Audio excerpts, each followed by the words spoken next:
रोमकारांक पावलुचें पत्र चॅप्टर 3 म्हणटोच जुदेव जावन ओगलो आदाव कसलो वो सुनत करून उपयोग कसलो खूब सगळ्या वाटांनी पयले सुवातेर देवान आपलो संदेश तांचे स्वाधीन केलो.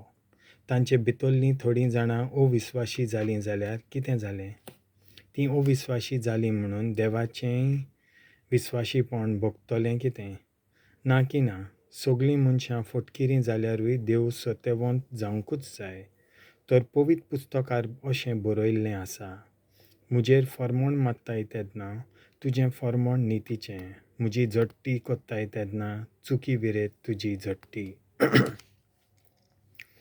पूण जर जितलीं आमी अनितीवंत जाता तितलो अदीक देव ताचे दोळ्या लायेन नितीवंत म्हूण दाखोळ जाता. तर आमी कितें म्हणचें? मनशाचे चालते भाशेन विचारता, आपल्या क्रोधाची शिक्षा देव आमचेर तापता तेन्ना तो अन्याय कोत्ता म्हूण आमच्यान सांगूं येता? ना की ना, देव जर अनित कोत्ता कसो म्हूण तो संवसाराचो मनसुबीदार जातलो? जर हांव फटकिरो देखून देव सत्यवंत म्हूण अदिकूच दोखोल जाता आनी अशी ताची महिमा वाडटा, मनसुबेंत हांव गुन्यांवकार म्हूण कसो उतरतलों? अशें जालें तर बरें कितें उत्पन्न जावचे खातीर कित्याक वायट करचें न्हय?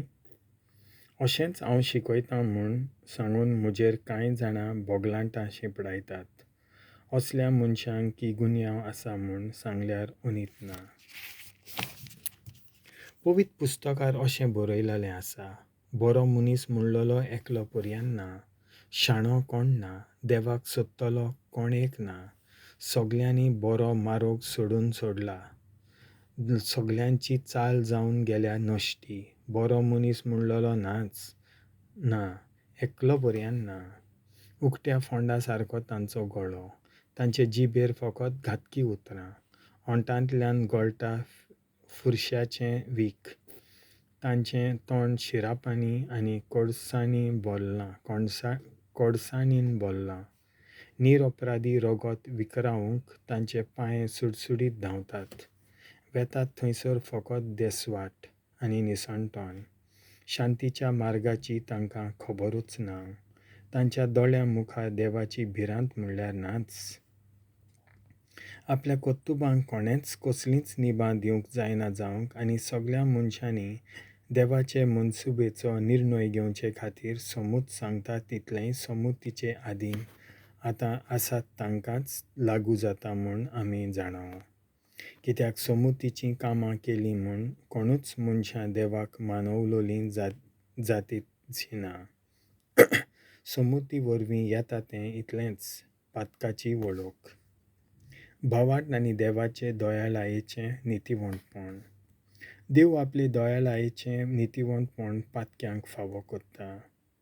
समूत आनी प्रवादी देवाचे दयाळायेचे नितीवंतपणाक गवाय दितात खरें, पूण आतां ह्या नव्या काळार की देवान समूतीचे मांडावळी भायर ती उगडापी केली. कित्याक तेंच देवाचे दयाळायेचें नितीवंतपण जेजू क्रिस्ताचेर भावार्थ ठेवतल्या सोमेस्तांक पावता. देव कसलीच अंतर करिना. खरेंच सगळीं पातकीं जालीं आनी आपले मोहिमेंत वांटो घेवंक जें देवान मनशांक निर्मिल्लें तें तांकां चुकलें. देवाचे दयेन जेजू क्रिस्तान मनशांक सुटका दिल्यान तीं फुंक्या देवाक मानवलोलीं जातात. भावार्थ धरतल्यां खातीर देवान जेजूक आपलें रगत व्हारोवन भोगसणें दिवपाची बळी जावंक नेमला. अशें करून ताणें आपले दयाळायेन नितीवंतपण परगट केलें. पयले सुवातेर आदल्या काळार केल्ल्या पातकां पासत, कित्याक त्या काळार ताणें ससणिकाय धरून पातकांक फावो आसलोली शिक्षा लावंक ना. आनी तशेंच आतां ह्या आमच्या काळार केल्ल्या पातकां पासत, कित्याक आपलें नितीवंतपण दयाळायेचें म्हूण आनी जेजूचेर भावार्थ ठेवतल्या सोमेस्तांक आपुणूच आपणाक मानवलोलीं कोत्ता म्हूण देव दोखोल कोत्ता. भावार्थ आनी समूत. म्हणटोच बोडाय आनी खंयची उरली? सगळीच उबोन गेली. हाचें निमित्तकारण कोण? समूती प्रमाणें आमी केल्ल्यो कोडण्यो जायत? ना, ताचें निमित्त कारण भावाट. कित्याक समृद्धीचे कायदे पाळून न्हय, पूण भावाठा उद्देशी की मनशां देवाक मानवलोलीं जातात. ही आमची खात्री. देव जुडेवांचोच देव तर विदेशांचोय न्हय तो. विदेशांचोय तो देव म्हूण दुबावना, कित्याक देव एकूच. तो सुन्नत केल्ल्यांक तांच्या भावार्थाक लागून आपणाक मानवलोलीं कोत्ता, आनी तोच सुन्नत करूंक ना तांकांय तांच्या भावार्था उद्देशी आपणाक मानवलोलीं कोत्ता. म्हणटच कितें? भावार्थ भितर काडून आमी समृद्धीचो ओट भायर मारता? ना की ना. उरफाटीं आमी समृद्धीचो खरो ओट दाखोवन दिता.